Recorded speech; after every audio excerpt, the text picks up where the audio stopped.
I'm here recording my mom, and I'm going to interview her. And so the first question is, Mom, tell me about when you found out you were going to be a mother. So, I was hanging out with your Aunt Danny and your cousins, all the boys.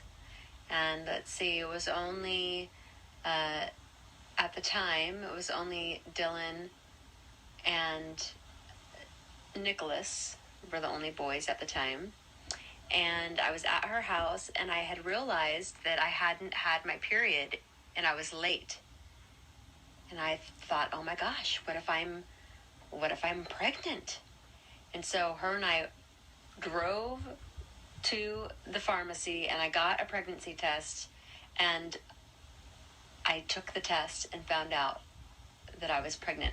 Now, really, I should have done it with your dad, but I just was so surprised, and I couldn't believe it. So me and Danny did the test together instead of me and your dad. Oh. But then when I found out I was pregnant, I was so excited. Like, I couldn't even believe it. It was the best news ever. Okay. What's next? The next question is, did you like going to school? Why or why not? I loved going to school. School was my favorite. I felt safe in school, and I got a lot of great and positive attention from my teachers, and I did really good in school. And I felt like school was a safe place for me. Okay, the next question is, what did you do during the summer when you were off school? So usually during the summer times we would just play, because it was me and Danny and Steven. And so we would normally just have the summer free to play. And then when I was around 9 years old, my parents got a divorce. And then from then on, we would spend a good month of our summer in Tucson, Arizona, where my dad lived, to visit my dad every summer. Okay, the next question is, did you have a nickname? Yes, and I still do. My nickname is Nikki. And how did you get it? You know, I actually don't really know how I got it. My mom started calling me Nikki, I think, right after I was born. My real name is Nicole, but I think she named me Nicole, but then called me Nikki. So that's how I knew myself, as a Nikki. And does anyone still call you by that? Like, who? Everybody calls me Nikki. I don't really go by Nicole. Okay. Tell me about your wedding day. Did it go as you imagined? So, me and your dad's wedding was so beautiful. And it really actually went better than I could have even imagined.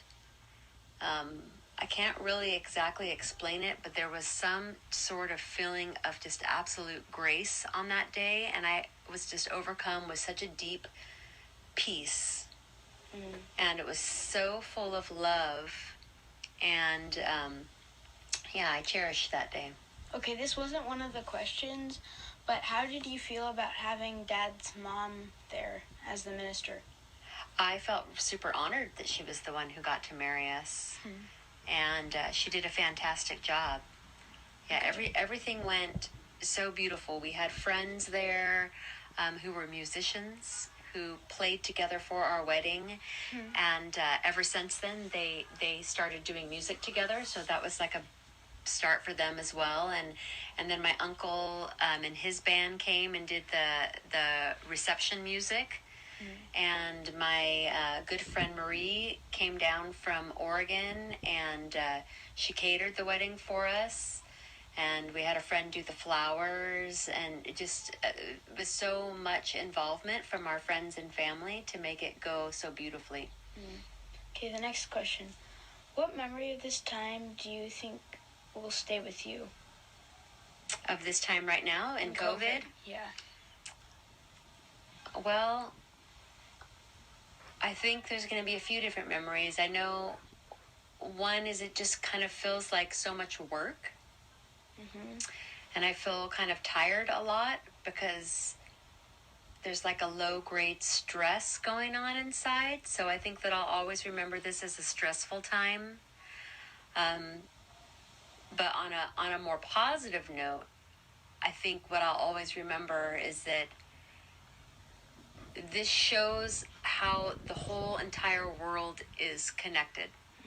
This is something that happened and it's affecting everyone in the whole world. And I think it's, although I know everything in the world is connected, I think it's a way for all people to see. It's like, you know, we're all living on this one planet together, and we're all in this together, and we're one big human family. Still going. Okay. Okay. Probably what I would remember was getting Frodo, because without this time, we wouldn't have been able to get him. Oh, that's a very good point. That's very, very memorable. That's a blessing that came out of this, is that we got to get a dog. Yeah. Dad was really happy when we got him. Yeah.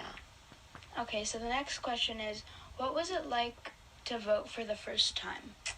So, I honestly don't remember if when I turned 18 was an election year, but I did vote the first time I was able to vote, and it made me feel very proud.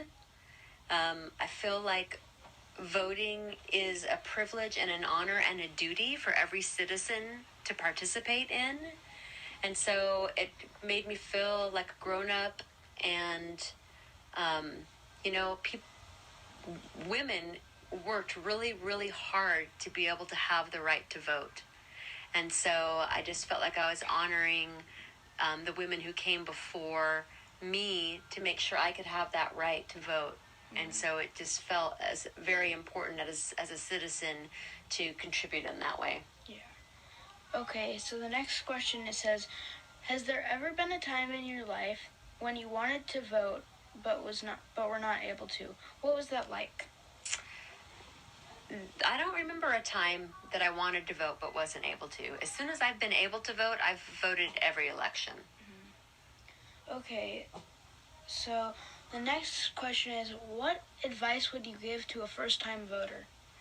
I would say that it's very important to be informed about what it is that you're voting for, and to also vote with what your values are and what's important to you. And, and to take it seriously. Well, that's actually it. So, bye everyone.